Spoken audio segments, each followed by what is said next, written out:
বিশ্বনবী এক কালো মহিলাকে দেখে বললেন, কোন কালো নারী তো জান্নাতে যাবে না। মহিলা কান্না শুরু করে দিল, বলল, নবী এটা কোনো কথা হইল নাকি? জান্নাতে যাবো না কেন? কালা কি আমি হইছি নাকি? কালা আমারে বানাইছে কে? আবার ধলা আমনেরে বানাইছে কে? তিনি বানিয়েছে, তো আমার দোষ কি? ওই মহিলা কান্না শুরু করে দিয়েছে, নবী আপনি বলেছেন 4টা কাজ করলে জান্নাতের 8টা দরজা খোলা সব নারীদের জন্য। 1 হলো যে নারীরা নামাজ পড়বে, 2 হলো রোজা রাখবে, 3 হলো স্বামীর কথা শুনবে, 4 হলো পরকিয়া না করে সতীত্বের হেফাজত করবে। 4টা কাজ করলে জান্নাতের 8টা দরজা খুলে দিবে কে? ও নবী আমি তো 4টাই করি, কেন জান্নাতে যাব না আপনি বলেন? বেজায় কান্না, কান্না করতে করতে মহিলা অস্থির। বিশ্ব নিয়ে বললেন, থামো, আরে এত কেঁদো না, কেঁদো না, আমি তো মজা করছি। কি করছি? I am just kidding you. আমি মজা করেছি, আমি ফান করেছি, আমি তো রসিকতা করে বলেছি তুমি যখন জান্নাতে যাবা তখন এরকম কুচকুচে কালো থাকবা না, তোমাকে পূর্ণিমার চাঁদের মতো সুন্দরী বানায় দিবে কে? বিশ্ব সুন্দরী হয়ে হুরদেরকে ফেল করে তোমার রূপের ঝলকানিতে হুরেরাও ফেল। সুবহানাল্লাহ, এরকম সুন্দরী হয়ে যাবা। This is the sense of fun. বিষ্ণুনবী কিন্তু মাঝে মাঝে এরকম ফান করতেন। সুবহানাল্লাহ পড়েন।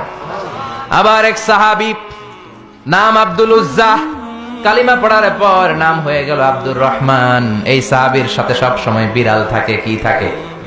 জাহিলি যুগে নাম ছিল আব্দুল উজ্জা। উজ্জা একটা মূর্তির নাম, এই মূর্তির গোলাম। ইসলাম ধর্ম গ্রহণের পরে নাম রাখলো আব্দুর রহমান। কার গোলাম? জোরে বলেন। আব্দুর রহমান হওয়ার পরে এই সাহাবা সব সময় বিড়াল নিয়ে ঘুরে। মসজিদে আসলেও কাঁধে বিড়াল, মাঝে মাঝে জামার আস্তিনের ভিতরে বিড়াল, মাঝে মাঝে পকেটে বিড়াল লইয়া নামাজ পড়ে। সুবহানাল্লাহ কোন। বিশ্বনবী একদিন মজা করে আব্দুর রহমান নামক ওই সাহাবীটারে ডাক দিয়ে বললেন, ও বিড়ালের বাবা, ইয়া আবা হুরাইরা, হে বিড়ালের বাবা। সুবহানাল্লাহ পড়েন। আবু হুরায়রা কয়, বিশ্বনবী বলছে বিড়ালের বাবা। আমার নবী যদিও মজা করে ভালোবাসা থেকে আমার নাম দিয়েছে বিড়ালের বাপ, আজকে থেকে কেউ আমার আব্দুর রহমান ডাকবি না, মরার আগের দিন পর্যন্ত আমি থাকবো বিড়ালের বাপ। বিড়ালের বাপ আমি। কিসের বাপ? সুবহানাল্লাহ, কি ভালোবাসতো সাহাবারা।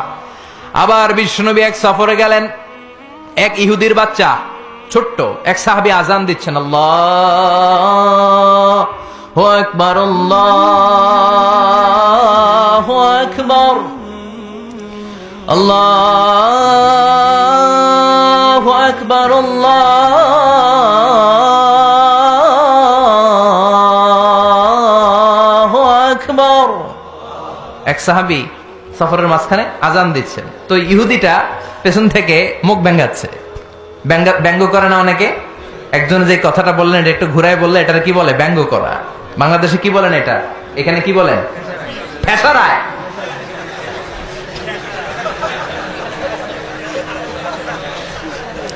ঠেসারায়। এক সাহাবী আজান দেয়, আরেকজন ঠেসারায়। যে ঠেসারায় সে ছোট ইহুদির বাচ্চা। সাহাবী আজান দেয়, এক গাছের ঝোপঝাড়ের পেছন থেকে ইহুদির একটা ছোট্ট ছেলে ঠেসারায়।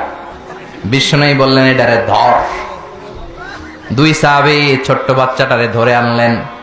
বিশ্বনবী ছোট্ট বাচ্চাটার মাথার চুলের ঝুটির মধ্যে ধরলেন, চুলে সামনের এই জায়গা আছে না, এটা বলে নাসিয়া, এই নাসিয়ার মধ্যে ধরলেন। বিশ্বনবী বললেন, নাম কি? কি করস? ঠেসারাইলি কেন? ছোট্ট ছেলে বলে, মাফ করে দেন।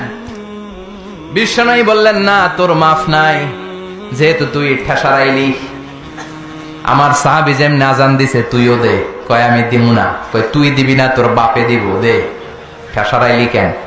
এবার বিশ্বনবীও ছাড়ে না, ভয়ের চোটে ওই ছোট্ট ইহুদির বাচ্চা আজান দিচ্ছে, আল্লাহু আকবার, আল্লাহু আকবার, আল্লাহু আকবার, আল্লাহু আকবার, আশহাদু আল্লা ইলাহা ইল্লাল্লাহ, আশহাদু আল্লা ইলাহা ইল্লাল্লাহ। এরপরে আর পড়ে না, এরপরে আর। কারণ ইহুদিরাও আল্লাহরে মানে কিন্তু নবীরে মানে না। কারণ এরপরে আছে আশহাদু আন্না মুহাম্মাদার রাসূলুল্লাহ সাল্লাল্লাহু। বিশ্বনবী আবার মাথার চুল ধরে টান দিলেন, ক ঠেসারাইলি কেন? ইহুদির ছোট্ট ছেলেটা এবার বয়ের চোটে আমারে মাইরা ফালাইবো। বয়ের চোটে এবার কয় আশহাদু আন্না মুহাম্মাদার রাসূলুল্লাহ। সুবহানাল্লাহ পড়ে। এটা ছিল এই ছেলেটা ইহুদি থাকার কথা ছোট্টবেলায় মদিনায় যখন বিশ্বনবী গেলেন। এরপরে শেষ জীবনে সে কালিমা পড়ে মুসলমান হয়েছে। আলহামদুলিল্লাহ কম। কালিমা পড়ে মুসলমান হওয়ার পরে বিশ্বনবী তার মাথার চুল ধরে যেরকম টান দিছিলেন আর বলছিলেন, ঠেসারাইলি কেন, আজান দে। মাথার সামনের যে অংশে তিনি চুলে খাপ করে ধরেছিলেন, ওই সাহাবী ইহুদি থেকে কালিমা পড়ে সাহাবী হওয়ার পরে বিশ্বনবীর ধরা ওই চুলগুলো তিনি জীবনও কাটেন নাই। এই সাহাবী ডান দিক দিয়ে চুল কাটে, বাম দিক দিয়ে কাটে, পেছন দিয়ে কাটে, সামনের চুল কাটে না। সামনের চুল বড় হতে হতে মহিলাদের মতো এত বড়, পেছনে কোনো চুল নাই, ডানে বায়ে চুল নাই, চুলগুলো পেঁচিয়ে মাঝখানে রাখে আর পাগড়ি পড়ে।